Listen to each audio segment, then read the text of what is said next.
Bugun G'ijduvon tumani tom ma'noda ulkan qurilish maydoniga aylanib bormoqda.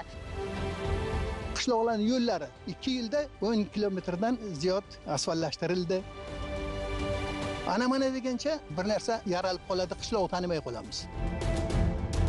Zamonaviy 180 o'rinli binomiz qad rostladi. Bunaqa bog'chani ko'rgandan keyin hamma bog'chaga kelgisi keladi. 14 ta bog'chada xuddi shu ishlar amalga oshirilyapti. Zarafshon daryosi sohillari sohil bo'yi sifatida xalqimizga foydalanish topshirib. Bugun G'ijduvon tumani tom ma'noda ulkan qurilish maydoniga aylanib bormoqda. Qayerga qaramang bino inshootlar qad rostlagan.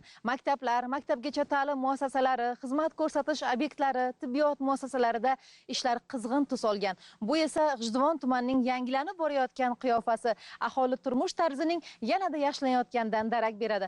Biz esa farovonlik sari dadil qadam tashlayotgan G'ijduvon tumanidamiz. Yurtimizda inson qadrini ulug'lash, aholi uchun munosib turmush sharoitini yaratishga qaratilgan islohotlar bugun har bir hududda o'zining amaliy ifodasini topmoqda.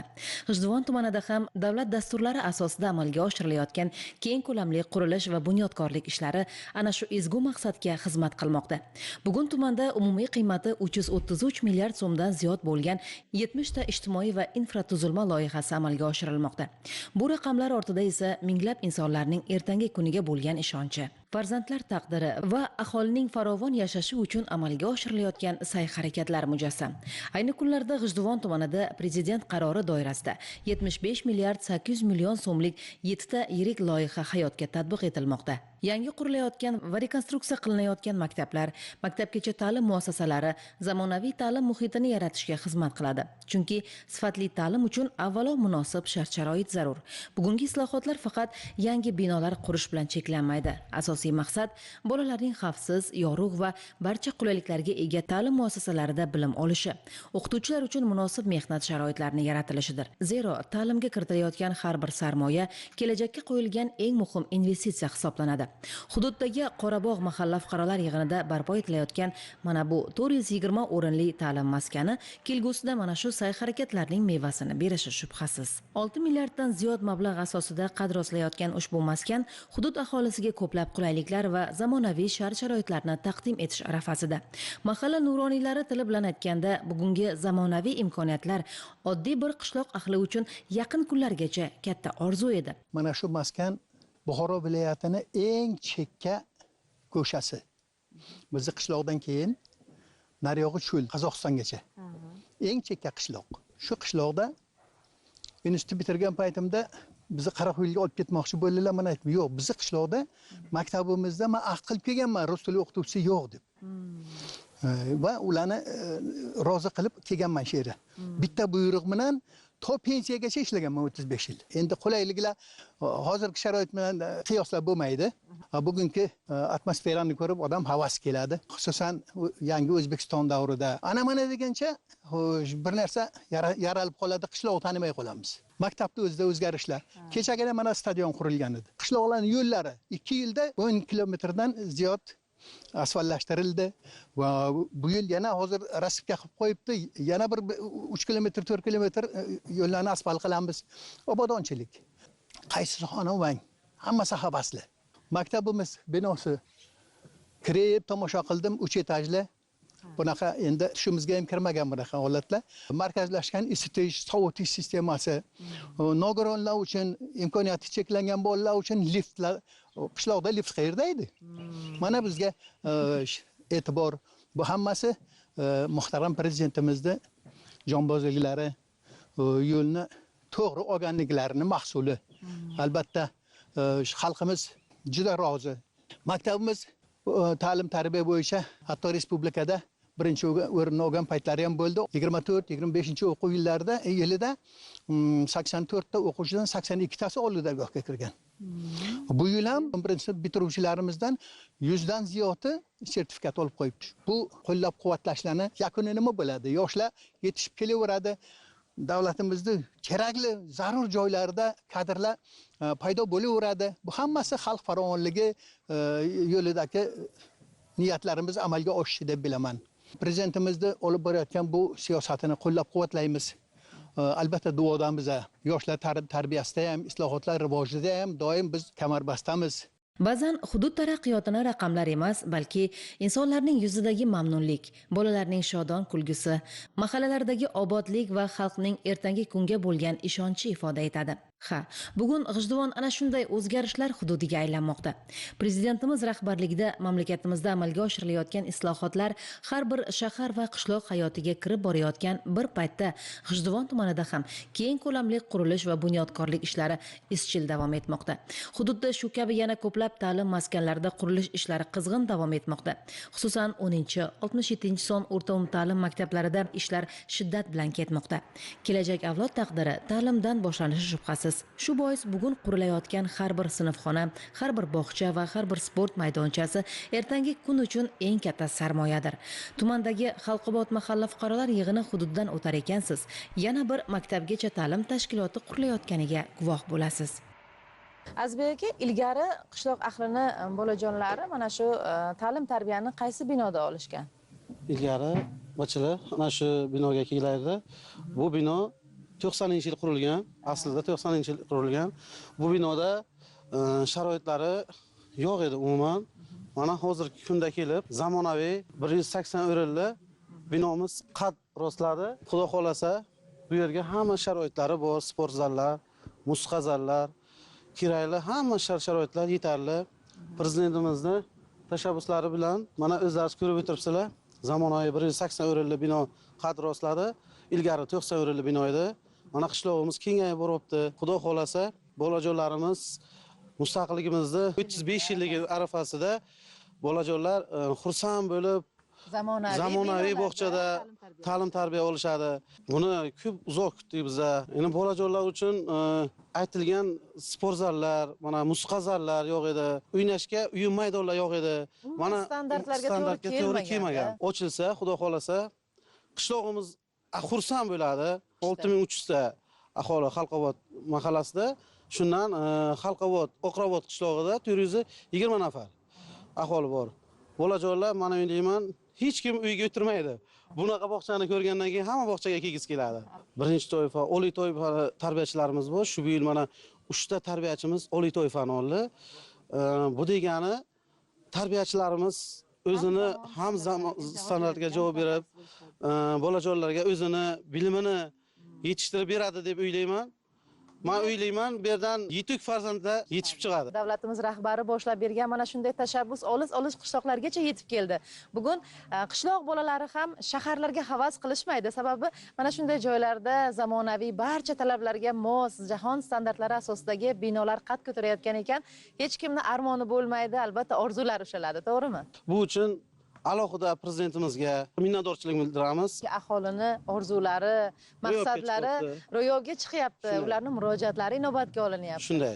Bino o'ta mustahkam, zamonaviy qurilish materiallaridan qurilyapti. Bu yerda kolonnalar, regllar juda ham mustahkam berilgan. 22 ta kolonnasi bor. 200 metr regli bor. Hamma joy o'ta mustahkam, 10 sm qayrlikda beton quyilgan. Binomizning qurilish ishlari 18-aprelda joriy yilda boshlanib, mustaqillikning 35 yilligiga bolajonlarimizga tuhfa qilamiz. Hozirgi jarayonda ishlar o'ta qizg'in ketyapti. 50 nafar ishchimiz shiddat bilan ishlamoqda. 3-qavatida g'isht terish ishlari, kolonna, regl ishlari, shkaturka ishlari, 2-qavatda, 1-qavatda steshka ishlari amalga oshirilmoqda. Ishchilar uchun hamma sharoit yaratib berilgan, 3 mahal issiq-ovqat bilan ta'minlanmoqda. Xavfsizlik masalalari bo'yicha hammasi instruktajdan o'tkazilgan.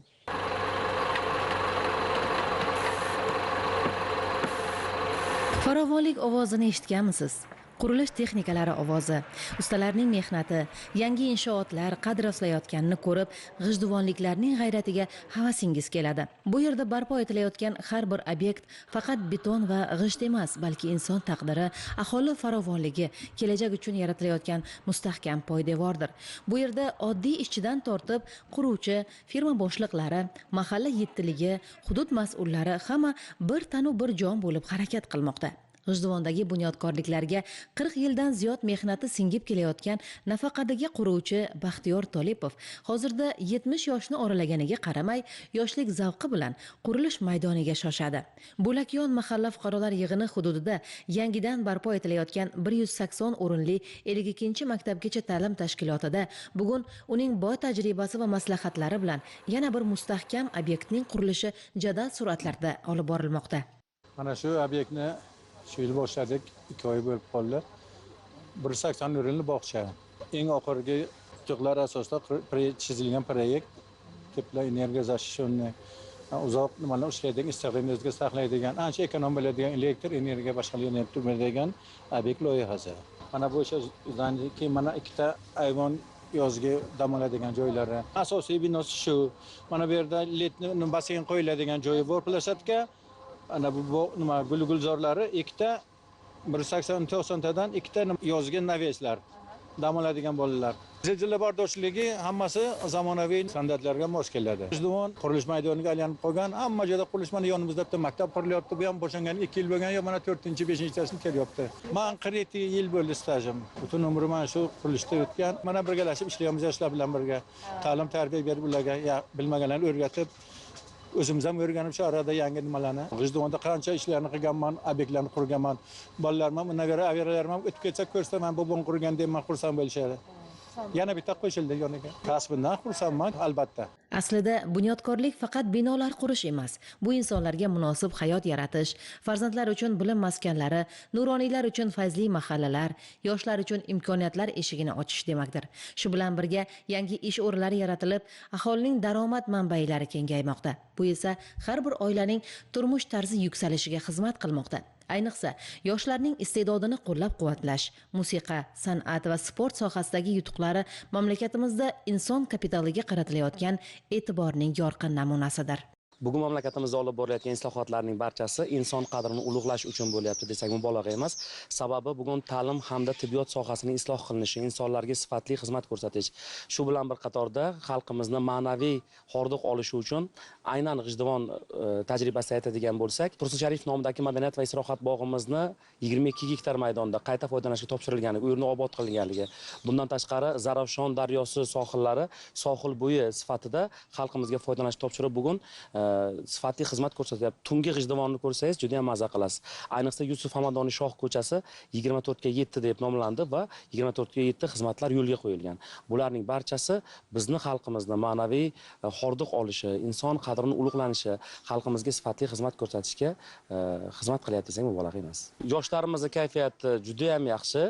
Ayniqsa ta'lim sohasida xalqaro darajadagi olimpiadalarda ishtirok etib kelayotganligi. Sportchi yoshlarimiz esa jahon arenalarini zabt etayotganligi. Aynan mana shu g'oliblar orasida g'ijduvonlik yoshlarning bor ekanligi ham bizni g'ururlantiradi. Biz turgan ushbu obyekt Havzak mahallasining bolalari uchun mo'ljallanyapti. Ya'niki 120 o'ringa mo'ljallangan davlat maktabgacha ta'lim tashkiloti sifatida faoliyat boshlaydi. Bu yerda kattagina bog' bor. Qolaversa, barcha sharoitlarga, imkoniyatlarga ega. Muhtaram yurtboshimiz yoshlarga katta imkon yaratib beryaptilar. Demak, yoshlarning imkoniyati bolalik davridan boshlanadi. Ularning go'daklik davridan boshlab mana shunday katta imkoniyat va sharoitlarga ega bo'lgan maskanlarda tahsil olishi bu nur ustiga a'lo nur. Hududdagi sog'liqni saqlash tizimida ham amalga oshirilayotgan loyihalar aholi ehtiyojidan kelib chiqqan holda o'rganilgan. Qiymati 26 milliard 900 million so'mlik bo'lgan 650 o'rinli zamonaviy shifoxona va ko'p tarmoqli poliklinika qurilishi natijasida fuqarolar sifatli tibbiy xizmatni o'z hududidayoq olish imkoniyatiga ega bo'ladi. Bu esa vaqt tejalishi, qulaylik va eng muhimi, inson salomatligini muhofaza qilishga xizmat qiladi. Zamonaviy turmush tarzini infratuzilmasiz tasavvur qilib bo'larmidi? Shu bois elektr tarmoqlarini yangilash, suv inshootlarini rekonstruksiya qilish, kanallar qurish va sel yo'llarini tozalash kabi ishlarga ham alohida e'tibor qaratilmoqda. Bu o'zgarishlar orqali aholi barqaror elektr energiyasi, ishonchli suv ta'minoti va qishloq xo'jaligi uchun zarur sharoitlarga ega bo'lmoqda. Vazirlar Mahkamasining qarori asosida ham 86 milliard so'mdan ortiq mablag' yo'naltirilib, aholi turmush sifatini yaxshilash qaratilgan qator obyektlar barpo etilmoqda. Bu loyihalar nafaqat bugungi ehtiyojlarni qondirish, balki kelgusi yillarda ham hududning barqaror rivojlanishi uchun mustahkam poydevor vazifasini o'taydi.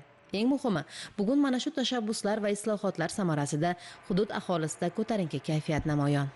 oxirgi 10 yillikni misol qilib oladigan bo'lsak, G'ijduvon tumanimizda olib boriladigan islohotlar, men o'ylayman, men singari barchasini xursand qilsa ajab emas.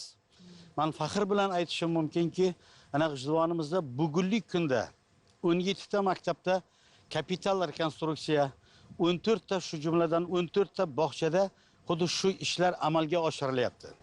Mana hozir bitta misol qilib, o'zimiz ko'rib kelgan bog'chadagi qurilishni yoki 10-sonli maktabdagi qurilishni nazarda tutishimiz mumkin. Yana bitta yaqqol misol tariqasida aytishim mumkinki, ana cho'l hududimiz bor. Baraka massivi deymiz, G'ijduvonimizda cho'l hududi. Shu yerda O'zbekiston massivi yangitdan barpo etilgan. O'sha massivda barpo etilishdan oldin tasavvurga sig'maydigan bir holat bor edi. U yulg'unzor, chakalakzor bo'lib yotgan, odamni cho'mradigan darajada yovvoyi o'tlar o'sib yotgan axlat chiqindilardan iborat joyda 5 etajli yangi O'zbekiston massivi barpo etildi. O'sha yerda yangi maktab, yangi bolalar bog'chasi hozirda ko'rsangiz havas qilgulik darajada. Men o'zimning faxrimni shu bilan isbotlash maqsadim bor. Men ham 4 ta farzandning otasiman. Shu farzandlarim shu yerda sog'lom o'sishini, ilm olishini, bilimga intilishini, xalqchil bo'lishini, odamiy bo'lishini yurakdan istardim. Bugunlikda hali islohotlarimiz, chuqur islohotlarimiz boshlanganiga 10 yil bo'lmasdan, bugunlikda shu narsani men o'z hayotimda misol tariqasida ko'rdim. Ana farzandlarimizni bog'chada, nafaqat farzandlarimiz, bugunlikda endi navaraliman, navaralarimizni qanchalik yayrashi, qanchalik ilm olishi, qanchalik bir qo'ni qo'shnini, ota-onani, bobo-buvini qadrlab, qadriga yetib bilishi, umumiy qilib aytganda, ertaga bir odamoxin inson bo'lishi bizning vazifamiz deb o'ylayman va shundan yana ham g'ururlanaman, faxrlanaman. Oldin maktablarimizda muammo, yetishmasligi, 2 smenada bolalarda o'qitilishi, pedagog kadrlarda, salohiyatli pedagog kadrlar bilan ta'minlanish darajasi o'rtacha edi. Ana bugunlikda muhtaram prezidentimizni universitetlarni, xususiy universitetlarni tashkil qilganliklari evaziga oliy ma'lumotli kadrlarimizni ko'payishi, farzandlarimizga chuqur ilm va tarbiya berishi oqibati, men o'ylayman, bunaqa sharoit albatta oldin yo'q edi-da, bugun biz bundan mukammal foydalanganimiz men o'rinli deb o'ylayman. Butun xalqimiz bugunlikda tushunib borayapti. Farzandlarga beriladigan ilm, bilim, ularga yaratib beriladigan sharoit va fundamentlar ertangi O'zbekistonning kelajagi uchun juda ham bir as qotadi deb o'ylayman. Bu yetuk kadrlarimizni kelajakda vatanimizni yana ham ravnaqi uchun o'z hissasini qo'shadi. G'ijduvon tumanida amalga oshirilayotgan har bir loyiha, har bir qurilish maydoni ortida inson manfaati, oilalar farovonligi va kelajak avlod taqdiri mujassam. Bu bunyodkorlik ishlari xalqning hayotdan roziligini ta'minlash, hududning iqtisodiy salohiyatini yuksaltirish va eng muhimi har bir fuqaro uchun munosib, sifatli hayot kechirishi uchun yaratilayotgan keng imkoniyatlarning yorqin ifodasidir. Bugun G'ijduvon tumanidagi mana shunday yangiliklarni ko'rib ko'zingiz quvnaydi. Bugun ana shunday qizg'in suratlarda G'ijduvon tumanining yangilanib borayotgan qiyofasi aholi uchun keng darvoza ochmoqda. Albatta bu darvoza orzularimizga, umidlarimizga ochilgan, kelajakka ochilgan darvozadir. Mana shu darvozadan bugun kelajak avlod kirib keladi. Mana shunday ta'lim muassasalarida ta'lim tarbiya olishadi va albatta kelajagimizning yorug' istiqbol yo'llarini tanlaydigan va muhim yutuqlarni qo'lga kiritadigan avlod bo'lishadi. Qarang, kechki osmon bag'rida yorug'likka burkangan G'ijduvon, charog'on ko'chalar, fayzli xiyobonlar, sayrga chiqqan insonlar chehrasidagi xotirjamlik, bularning barchasi bugungi islohotlarning hayotimizdagi amaliy ifodasi emasmi? Farovonlik faqatgina qad rostlagan binolar va ravon yo'llar bilan o'lchanarmidi? U insonning ertangi kunga bo'lgan ishonchida, bolalarning beg'ubor kulgusida, oilalarning osoyishta sayrida namoyon bo'lmoqda. Bugun G'ijduvon tumani ana shunday ezgu o'zgarishlar manziliga aylanmoqda. Bu Har bir bunyodkorlik ishi, har bir obod maskan, har bir yorug' ko'cha inson taqdirini ulug'lash yo'lidagi ezgu sa'y-harakatlarning yorqin timsolidir. Obod G'ijduvon taraqqiyot sari dadil qadam tashlayotgan yurtning, farovon hayot barpo etayotgan xalqning va ezgu islohotlarning yorqin ko'zgusidir.